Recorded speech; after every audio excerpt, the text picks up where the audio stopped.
Mu cos 1 minus x by 3x minus 1 का square अभी भी किसके बराबर होगा माइनस। एक बार फिर ये तब तक एल हॉस्पिटल लगाना जब तक तुम्हारा क्या होगा 0/0 बनता रहेगा। जब ये 0/0 बनना बंद हो जाएगा तो वो तुम्हारा क्या करेगा फाइनल आंसर दे देगा। ठीक, तो अब हम क्या करते हैं फिर से यहाँ पे 1 पास करते हैं। ठीक, तो जैसे ही 1 पास कराओ तो यहाँ पास कराओ तो वैल्यू क्या हो जाएगा 0। बट अब अगर नीचे डिनोमिनेटर वाला 0 हुआ तो ऊपर वाले को क्या होना पड़ेगा 0 होना पड़ेगा। एक बार वैल्यू पास कराओ 6 प्लस लैम्डा तो ये कितना है cos 1 माइनस 1 0 cos 0 की वैल्यू कितना होगा 1 होगा। तो 1 का अगर लैम्डा मल्टीप्लाई करूंगा तो माइनस 1 होगा। ठीक, सॉरी 1 होगा माइनस 1 में से 1 गया 0 तो पूरी वैल्यू क्या करेगा 0 करेगा। ठीक, प्लस अब देखो यहाँ पर कितना है माइनस।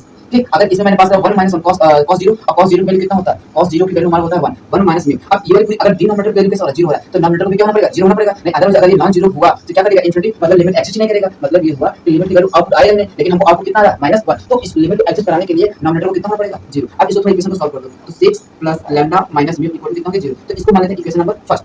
अब देखो ऊपर वाला क्या 0 अब इसको मैंने बना दिया कितना 0 और फिर से एक बार एल हॉस्पिटल रूल लगा दो फिर से तो limit x tends two plus 1। अब देखो इसका जो डिफरेंशिएशन करोगे तो कांस्टेंट कितना हो गया 0 माइनस क्योंकि cos क्या होता है minus sign lambda sin x minus 1। अब इसका डिफरेंशिएशन करो तो माइनस क्या हो जाएगा तो अब x माइनस 1 का डिफरेंशिएशन करोगे कितना 1 हो जाएगा lambda sin x minus 1 minus अब इसका हो गया अब इसका होगा इसका तो कितना हो गया x minus 1 lambda cos x minus 1 इसका डिफरेंशिएशन करोगे कितना हो जाएगा माइनस म्यू cos होता है माइनस sin और एक माइनस यहाँ भी तो माइनस माइनस क्या हो जाएगा प्लस तो sin 1 माइनस x अपॉन तो इसका क्या हो जाएगा 3 टू 6 x माइनस 1 अभी भी कितनी वैल्यू आएगा माइनस 1। अब क्या करना फाइनल अब इसको क्या करना स्प्लिट कर देना। तो अगर मैं देखो अब इसको थोड़ा सा जगह कम है तो मैं यहाँ पे लिख रहा हूँ डायरेक्ट। ठीक, तो क्या हो जाएगा limit x tends to 1 positive तो इसको थोड़ा इसके साथ रखिए तो minus lambda sin x minus 1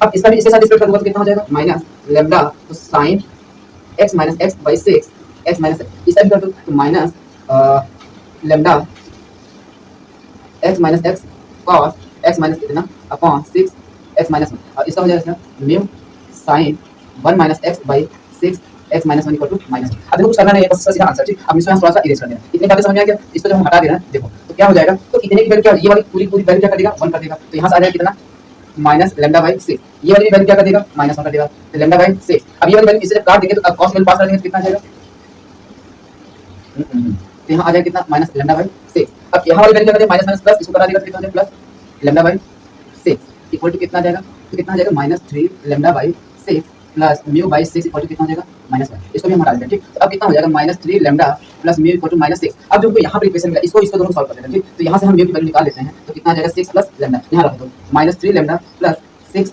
plus lambda equal to कितना हो गया माइनस 6। तो ये कितना हो जाएगा माइनस 2 लैम्डा इक्वल टू कितना हो गया माइनस 12 माइनस माइनस प्लस 2 से गया तो लैम्डा की वैल्यू कितना आ गया 6 और जब लैम्डा की वैल्यू 6 आ गया तो म्यू इक्वल टू 6 प्लस 6 कितना आ गया 12। तो क्या हमको पूछा गया तो लैम्डा प्लस इतना तो लैम्डा की वैल्यू कितना आ गया 6 और म्यू की वैल्यू कितना आ गया 12 तो टोटल आंसर कितना आ जाएगा 18। तो मैंने